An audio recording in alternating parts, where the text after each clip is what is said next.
प्यारे बच्चों कैसे हो। तो फिजिक्स इनसाइड और प्लेटफॉर्म पर मैं हूं आपका फिजिक्स टीचर और हम पढ़ रहे हैं 11th class physics new book Punjab education curriculum training and assessment authority. और इस न्यू बुक को लेकर के हमने स्टार्ट किया हुआ है चैप्टर नंबर 2 जिसका नाम है फोर्स एंड मोशन। और आज के लेक्चर में हम पढ़ने जा रहे हैं some examples of an inelastic collision, जो कि आपकी इस न्यू बुक पर पेज नंबर 43 पर दी गई है। इससे पहले कि आज के इस लेक्चर को स्टार्ट करें, अगर अभी तक आपने फिजिक्स इनसाइडर को सब्सक्राइब नहीं किया तो जल्दी से सब्सक्राइब करके बेल आइकन के बटन को क्लिक कर दें ताकि जैसे ही नेक्स्ट लेक्चर्स अपलोड हो आपको साथ के साथ नोटिफिकेशन मिलते रहें और आप एग्जाम की बहुत ही अच्छे से तैयारी कर सकें। और आज की इस वीडियो को लाइक कर दीजिए ताकि लेक्चर को पूरे मजे से स्टार्ट किया जा सके। लास्ट लेक्चर में हमने इन इलास्टिक कुलियन इन 2 डायमेंशन के बारे में पढ़ा था और उससे पहले इलास्टिक कुलियन इन 2 डायमेंशंस के बारे में पढ़ा था और इससे भी पहले हमने elastic कुलियन and in elastic कुलियन in 1 dimension के बारे में पढ़ा था। वो वाले सारे टॉपिक्स बहुत ही इंपॉर्टेंट टॉपिक्स हैं, लॉन्ग क्वेश्चन के पॉइंट ऑफ व्यू से भी और शॉर्ट क्वेश्चन के पॉइंट ऑफ व्यू से भी। इसलिए मैं आपको सजेस्ट करूंगा कि आपने अभी तक अगर वो लेक्चर नहीं सुने तो उनको पहले सुन लीजिए। उनका लिंक आपको डिस्क्रिप्शन में मिल जाएगा और इसके साथ साथ कमेंट सेक्शन में भी मिल जाएगा, वहां से आप इजिली असेस कर सकते हैं। आज के लेक्चर में जो टॉपिक हम पढ़ने जा रहे हैं some examples of an inelastic collision. तो भाई इनइलास्टिक कुलियन कौन सी कुलियन होती है? ऐसी कुलियन जिसमें काइनेटिक एनर्जी कंजर्व नहीं रहती उसको हम कहते हैं इनइलास्टिक कुलियन। और हमने कहा था कि कुलियन तब परफेक्टली इनइलास्टिक होती है जब आफ्टर द कुलियन दोनों बॉडीज यानी दोनों कोलाइडिंग बॉडीज स्टिक टुगेदर हो जाए। जिस तरह के लेट से अगर 2 कार्स आपस में कोलाइड करती हैं तो आपने देखा होगा कि काफी देर तक स्टिक टुगेदर रहती हैं, यानी कि दोनों इकट्ठी होकर मूव करती रहती हैं। तो भाई वो परफेक्टली इनइलास्टिक कुलियन है। वहां पर आपको एक बहुत ही लार्ज साउंड भी सुनाई देता है, फिर हीट भी प्रोड्यूस होती है कुलियन के दौरान, यानी जो इनिशियल काइनेटिक एनर्जी है और जो फाइनल काइनेटिक एनर्जी है वो इक्वल नहीं आती आपस में। काइनेटिक एनर्जी का वहां पर कुछ लॉस होता है, काइनेटिक एनर्जी कंजर्व्ड नहीं रहती।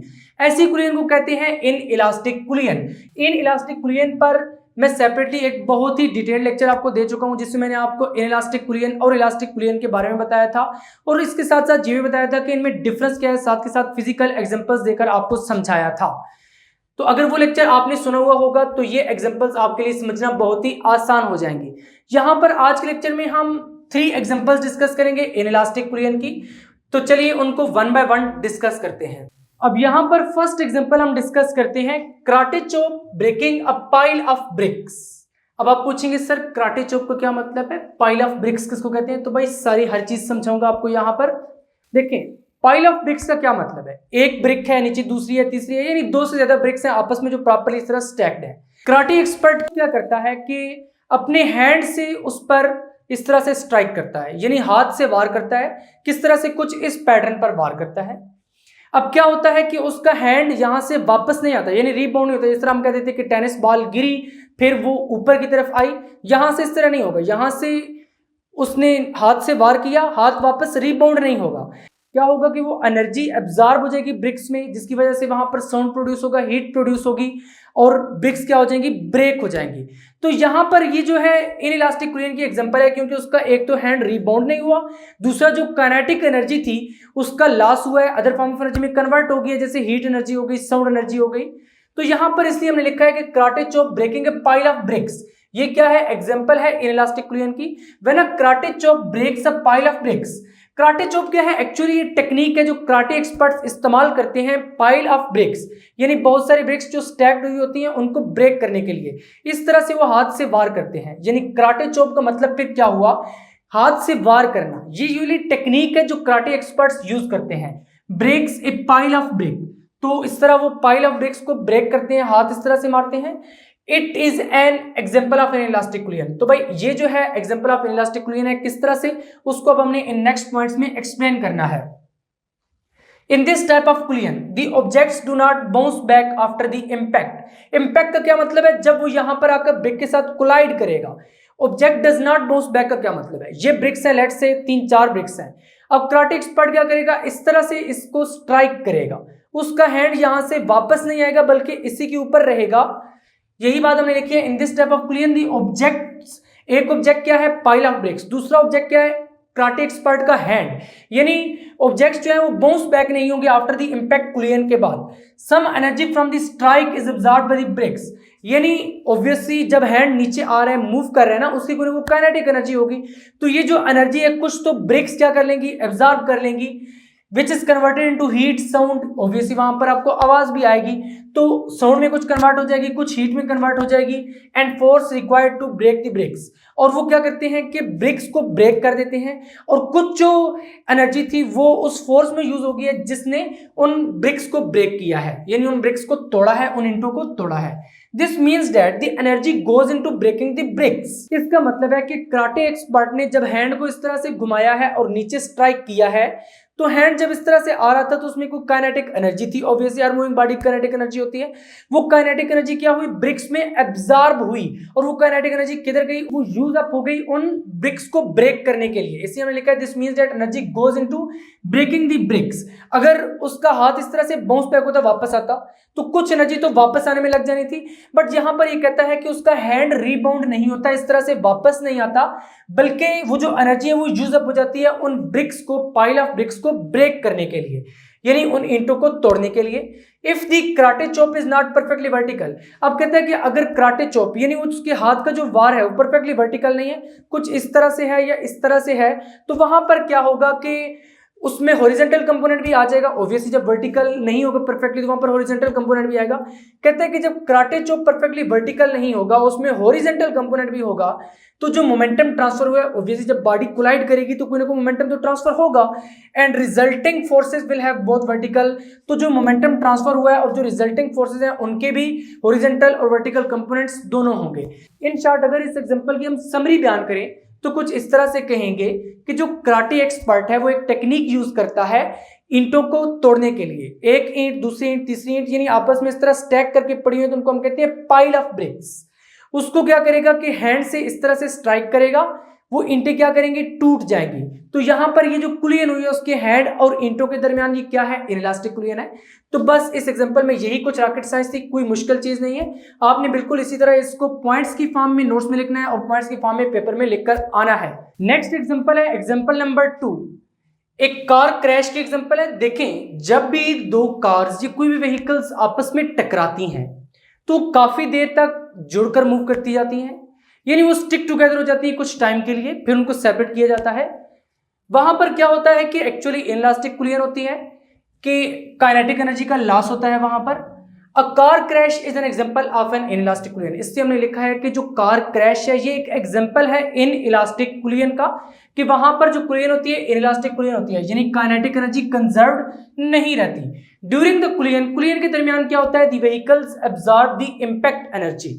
अब देखें, जो वर्ड इंपैक्ट है इसका मतलब है सडन फोर्स। जब वो कोलाइड करती हैं तो एक दूसरे पर ऑब्वियसली फोर्स ऑब्जर्व करती हैं, तो एट द टाइम ऑफ कुलियन जो है हम कहते हैं इंपैक्ट, और वो क्या करती हैं कि इंपैक्ट एनर्जी एब्जॉर्ब कर लेती हैं, which causes them to crumple and deform. यानी एक कार गई, उससे दूसरी को टकराया, फिर यहां से भी फोर्स एक्सर्ट हुई, तो क्या हुआ कि इंपैक्ट एनर्जी एब्जॉर्ब की है दोनों ने, which causes them to crumple and deform, जिसकी वजह से वो तोड़ फोड़ के शिकार हो जाती हैं। किस तरह से, क्रम्पल, क्रम्पल का मतलब है कि अंदर की तरफ दब जाना। देखें, जब दो कार्स कोलाइड करती हैं तो ऑब्वियसली उनकी शेप चेंज हो जाती है, वो डिफॉर्म हो जाती हैं और अंदर की तरफ दब जाती हैं टकराने की वजह से। तो यही हमने लिखा है कि क्रम्पल एंड डिफॉर्म, एक तो अंदर की तरफ दब जाती है एंड डिफॉर्म, उनकी शेप क्या हो जाती है, चेंज हो जाती है। क्यों चेंज होती है, क्योंकि वहां पर दोनों व्हीकल्स ने क्या किया है, इंपैक्ट एनर्जी को एब्जॉर्ब किया है, सडन कुलियन हुई है, वो अचानक आपस में टकराई है।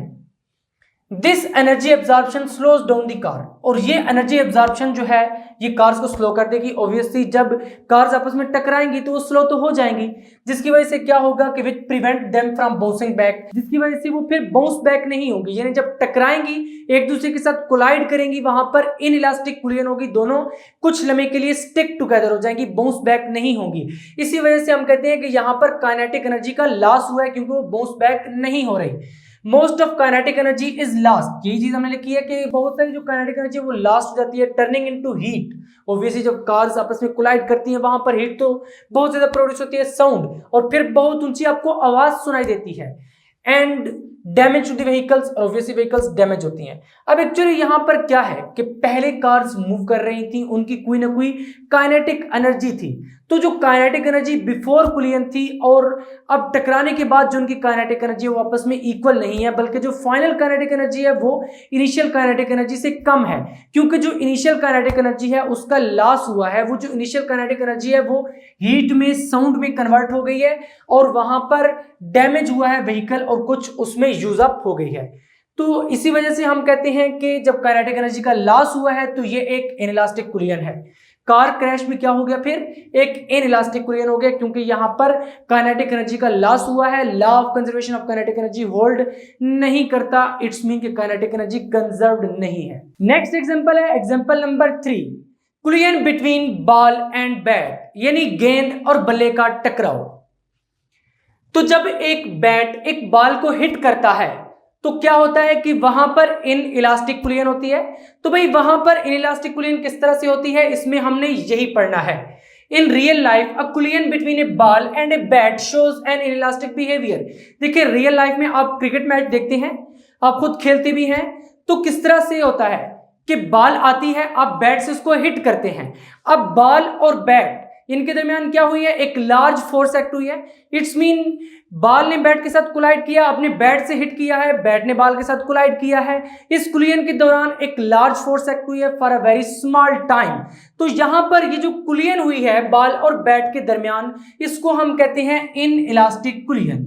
When the bat hits the ball, देखिए जब एक बैट बॉल को हिट करता है तो उस केस में क्या होता है, some kinetic energy is lost, कुछ काइनेटिक एनर्जी क्या होती है, लॉस्ट हो जाती है। इसकी वजह क्या है कि जब आपने बैट से हिट किया है बॉल को तो बॉल की शेप मामूली सी चेंज होती है, कुछ डिफॉर्मेशन हुई है, यानी काइनेटिक एनर्जी उस डिफॉर्मेशन में लॉस्ट हुई है। And energy is also converted into heat and sound. देखिए जब बैट ने बॉल के साथ कोलाइड किया है, जब बॉल ने बैट के साथ कोलाइड किया है तो इस केस में क्या होगा कि कुछ हीट भी प्रोड्यूस हुई है कुलियन के दौरान, फिर वहां पर आपको एक बहुत ही जबरदस्त साउंड सुनाई देता है, वो साउंड एनर्जी है।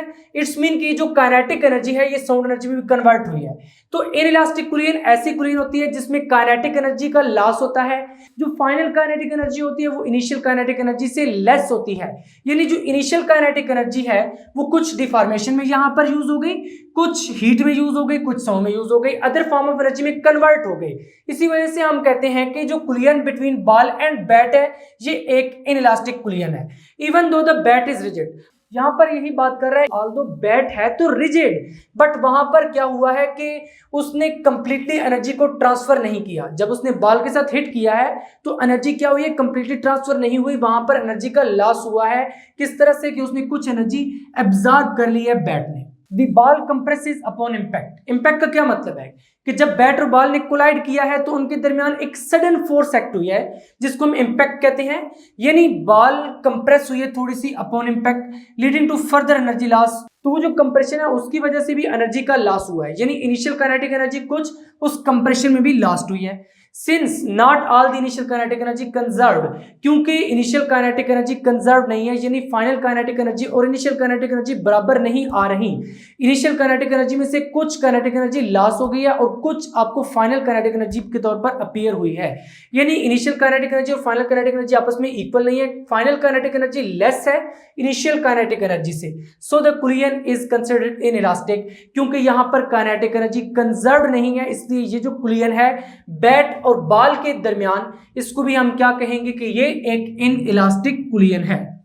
तो यहां पर आपको समझ आ चुका कि बैट और बॉल के दरमियान जो कुलियन है वो इनइलास्टिक क्यों है। भाई इस वजह से इनइलास्टिक है क्योंकि वहां पर काइनेटिक एनर्जी का लॉस हुआ है। जब बैट और बॉल ने आपस में कोलाइड किया तो बॉल में थोड़ी सी डिफॉर्मेशन आई है, बॉल कंप्रेस हुई है, कुछ काइनेटिक एनर्जी वहां पर लॉस्ट हो चुकी थी और उसके बाद कुछ हीट प्रोड्यूस हुई है, कुछ काइनेटिक एनर्जी वहां पर लॉस्ट हो गई, फिर आपको एक साउंड सुनाई दिया टक की, कुछ जो काइनेटिक एनर्जी है वो उस साउंड एनर्जी में कन्वर्ट हो चुकी है। इसका मतलब है कि initial kinetic energy is not equal to final kinetic energy and final kinetic energy is less than initial kinetic energy. That's why collision between bat and ball is an inelastic collision. Finally आज के lecture में हमने कुछ examples discuss की हैं in elastic कुलियन की।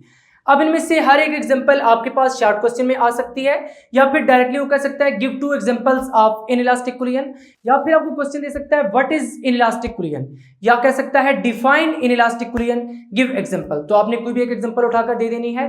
तो इस तरह से ये एग्जांपल्स भी इंपॉर्टेंट है, इनको भी आपने अच्छे से प्रिपेयर करना है, और ये हैं भी बहुत आसान। इन एग्जांपल्स में कोई इतनी खास रॉकेट साइंस नहीं है। अब नेक्स्ट लेक्चर में हम रॉकेट प्रोपल्जन के बारे में पढ़ेंगे, वो भी बहुत ही इंटरेस्टिंग आर्टिकल है।